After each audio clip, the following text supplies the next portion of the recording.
नमस्कार, स्वागत है आपका रुद्राक्ष आवाज़ में। मैं राहुल मिश्रा। बात करते हैं आज जो भाजपा ने अभी हाल ही में जो बजट पेश किया है 2020 और 2021 और 2022 का, उसको लेकर आज हमारे साथ बात करने के लिए मौजूद हैं भाजपा के महानगर महामंत्री नवनीत पाठक जी, जो कि भाजपा नेता के साथ साथ एक सफल बिजनेसमैन भी हैं। आपका स्वागत है रुद्राक्ष आवाज़ में। पाठक जी, हम ये जानना चाहेंगे कि ये जो बजट पेश किया गया है, आप इस बजट को किस नज़रिए से देखते हैं? जैसे कि योगी जी का कहना है कि जन कल्याणकारी और लोक कल्याणकारी बजट है, इसको आप किस नज़रिए से देखते हैं? निश्चित रूप से मैं जो आप कह रहे हैं या माननीय योगी जी कह रहे हैं, सबसे पहले तो मैं रुद्राक्ष आवाज़ की तरफ से हमारे जो वित्त मंत्री जी जो खन्ना जी हैं, मैं उनको धन्यवाद देना चाहूँगा। उन्होंने बड़ी मेहनत से ये बजट बनाया है और हमारे माननीय मुख्यमंत्री जी के मार्गदर्शन, उनकी प्रेरणा के हिसाब से ही ये बजट बना है। तो ये जन कल्याणकारी बजट तो है ही, साथ में ये समावेशी बजट है। इसके अंदर उन्होंने कोई भी ऐसा तबका नहीं है जिसको उन्होंने छोड़ा हो। उन्होंने किसान की भी बात करी, उन्होंने महिलाओं की भी बात करी, उन्होंने पर्यटन की भी बात करी, उन्होंने युवाओं की भी बात करी और इतनी ज़्यादा प्रावधान किए हैं। आपने तो खुद ही देखा होगा कि ये जो बजट है पिछले बजट के मुकाबले 7-8% ज़्यादा उसमें अमाउंट का प्रावधान किया गया है। तो ये बहुत बड़ा बजट है और इसमें सभी लोगों को लेकर जो उन्होंने बजट में प्रावधान किए हैं, और ख़ास तौर से मैं कहना चाहूँगा हमारी पार्टी जो सबसे ज़्यादा किसानों के बारे में सोचती है और किसानों को लेकर जो उन्होंने प्रावधान किए हैं, तो उस तरह से ये बहुत ही अच्छा बजट बनाया है और इसके लिए वो निश्चित रूप से जो मुख्यमंत्री जी और उनकी टीम बधाई की पात्र है। जैसा कि आपने कहा कि ये किसानों का बजट है, किसानों को लेकर उन्होंने काफ़ी प्रावधान किए हैं। इसके बावजूद भी किसान लगातार जो है 3 बिल वापसी को लेकर लगातार उनका प्रदर्शन चालू है। गाजीपुर बॉर्डर पर लगातार प्रदर्शन चल रहा है। अगर किसानों को लेकर ही करा गया तो आखिर किसान इस पर क्यों नहीं अमल कर रहे हैं? देखिए, ये तो अब सबको पता चल चुका है कि जो सब जानते हैं कि जो किसानों का जो आंदोलन है वो प्रायोजित आंदोलन है और पिछले 2-3 वर्षों में ये देखा जा रहा है किसी न किसी विषय को मुद्दा बनाकर जो विपक्षी पार्टियां हैं वो इस तरह के आंदोलन को प्रायोजित करवाती हैं।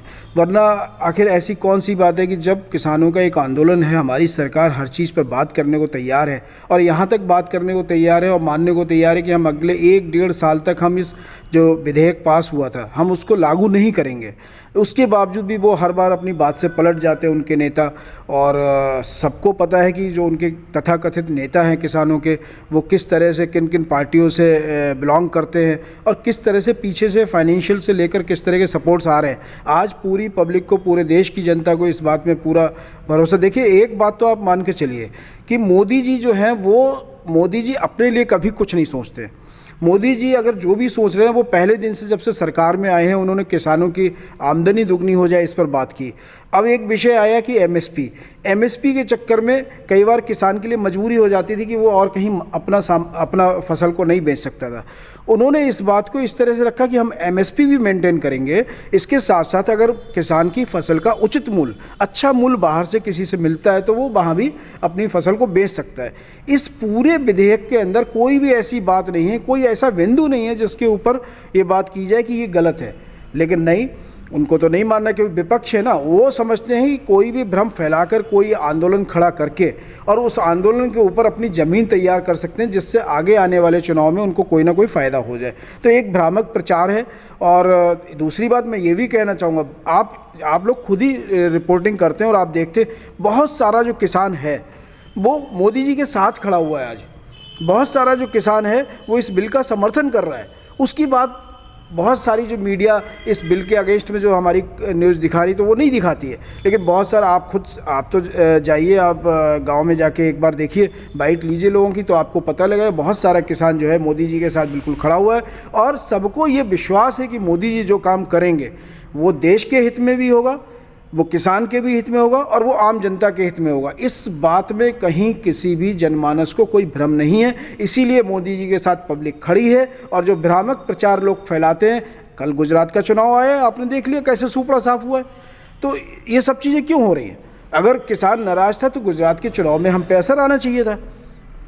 हाँ, भ्रामक प्रचार है, इसमें कोई दो राय नहीं है, लेकिन धीरे धीरे लोगों को समझ में आएगा। हमारी जो सरकार है वो हर तरह से उनकी बात को सुनने के लिए तैयार है, बुलावा दिया जा चुका है।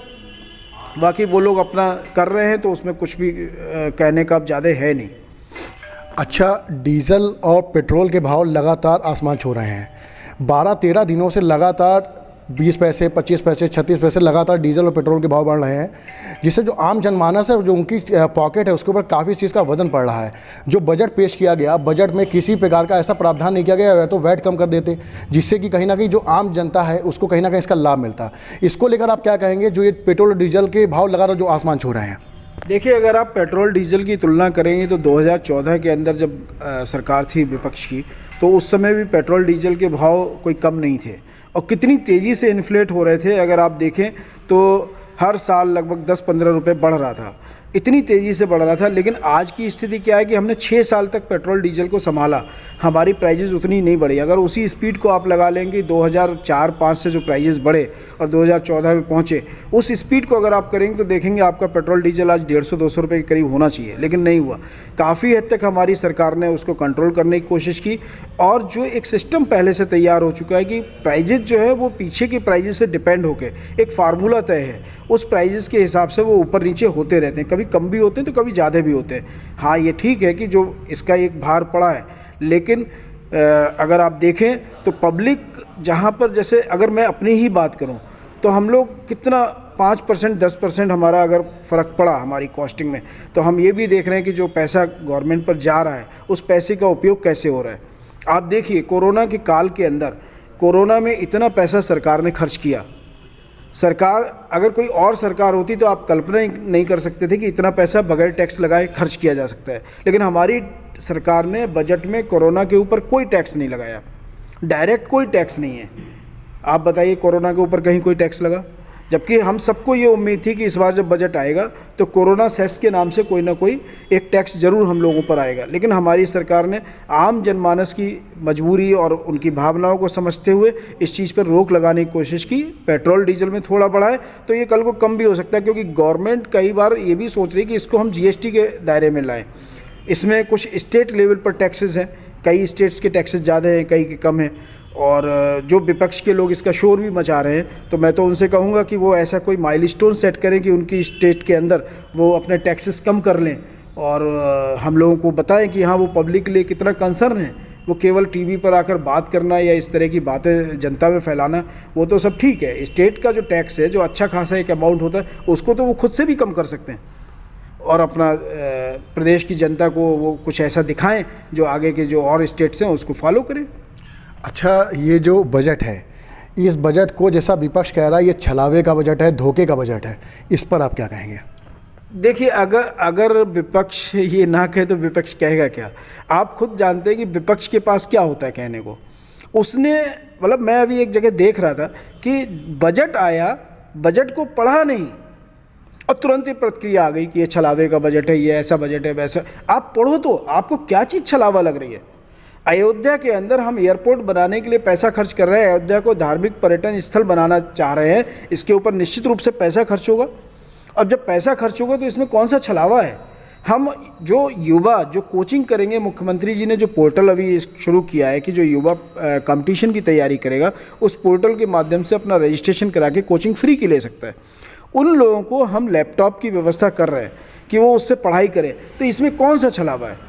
हम किसानों के लिए अगर हम वहाँ पर सिंचाई पंप के एक ह्यूज सब्सिडी की बात कर रहे हैं, इसमें कौन सा छलावा है? हम ये अपना एक टारगेट पार्टी का पहले से बना हुआ था कि जब सरकार में आएंगे किसानों की आय दुगनी करेंगे। 2022 हमारा लक्ष्य है, हम उस दिशा में लेकर जा रहे हैं। हम सभी चीज़ों की MSP बढ़ा रहे हैं, हम किसानों को उनके जो लागत आती है फसल में उसको कम करने की कोशिश कर रहे हैं। तो इसमें कौन सा छलावा है? हम इसमें महिलाओं की बात कर रहे हैं तो इसमें कौन सा छलावा है?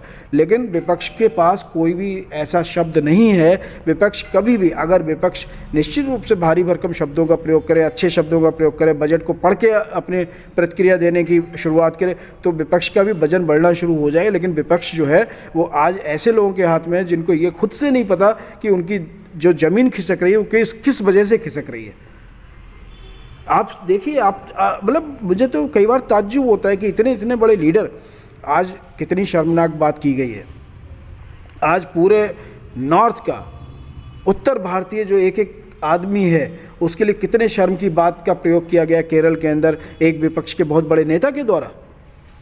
उन्होंने हम सब लोगों को बताया कि हम लोग जैसे हैं वैसे नहीं हैं, और कितनी हमारी बुराई करी है उन्होंने सार्वजनिक रूप से मंच पे।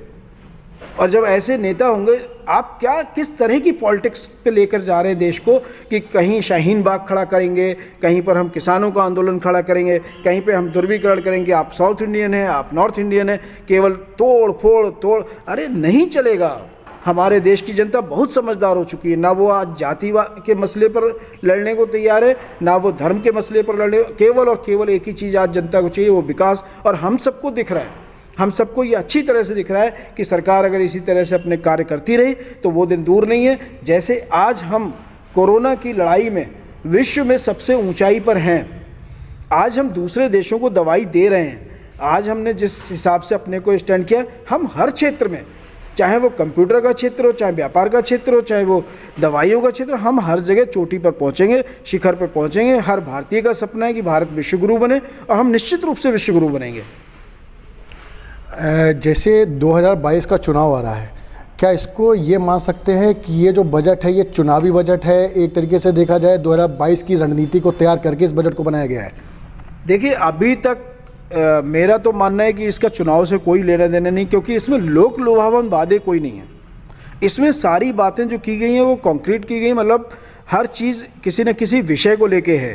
कहीं ऐसा नहीं है करने को वो कुछ भी कर सकते थे, ऐसे वायदे जिससे जनता बड़ी खुश हो जाती। जनता को उन्होंने समझाने की कोशिश की, हम इंफ्रास्ट्रक्चर पे काम कर रहे हैं, हम पूर्वांचल में हम हाईवे बना रहे हैं, हम मेट्रो को गोरखपुर में ले जा रहे हैं, आगरा में ले जा रहे हैं, मेरठ में ले जा रहे हैं, हम मेट्रो का विस्तार कर रहे हैं।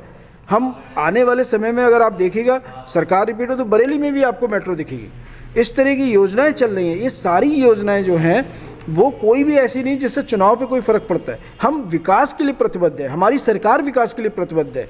हम as a Bharatiya Janata party कार्यकर्ता हम लोग किस लिए काम करते हैं? हम लोग केवल इसलिए काम करते हैं कि ऐसे संगठन को मजबूती मिले जो देश के बारे में सोचे।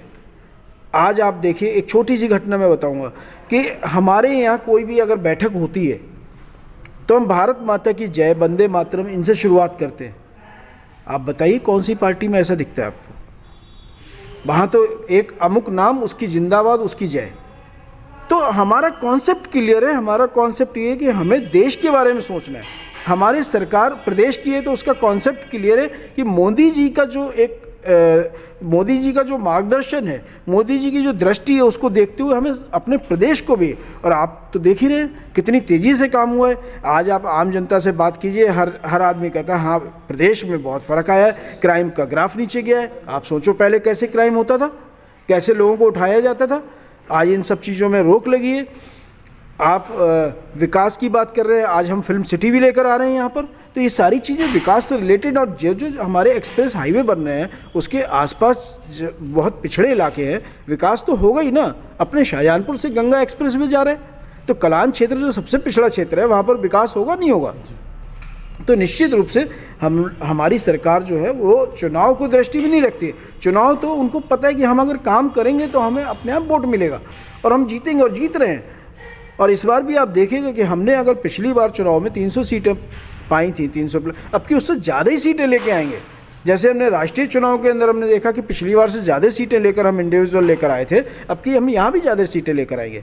और इसके लिए हम लोग काम कर रहे हैं, संगठन काम कर रहा है, लोग लगे हुए हैं, हम अपनी बातों को लोगों तक पहुँचा रहे हैं, लोगों को दिखाई दे रहा है। जिन किसानों का आज आवास बन रहा है, जो किसान, जैसे प्रधानमंत्री जी का एक है प्रधानमंत्री आवास योजना है, वहाँ से छूट रहे तो यहाँ से भी तो मिल रहा है। तो जिन लोगों को लाभ मिल रहा है, लाभार्थी हैं, वो क्यों कोई दूसरी बात सोचेंगे? तो हमारा पूरा जो बजट पे ध्यान है वो लोगों के काम आए, लोगों के लिए हम कुछ फ़ायदा पहुंचाएं, इस चीज़ पर ध्यान है, ना कि हमारा इस चीज़ पर ध्यान है कि हम अगला चुनाव जीतें। चुनाव तो हम जीतेंगे, आप सब लोगों का सहयोग रहेगा, पब्लिक का सहयोग रहेगा। हमने जो काम किए वो सारे जनता के सामने हैं, वो देखेगी और निश्चित रूप से हमको प्रेफर करेगी। जैसा कि आपने देखा कि आपका कहना है कि ये विकास का बजट है। एक तरीके से देखा जाए भाजपा ने विकास किया है, विकास को लेकर इस बजट को तैयार किया गया, ना कि कोई चुनावी बजट है।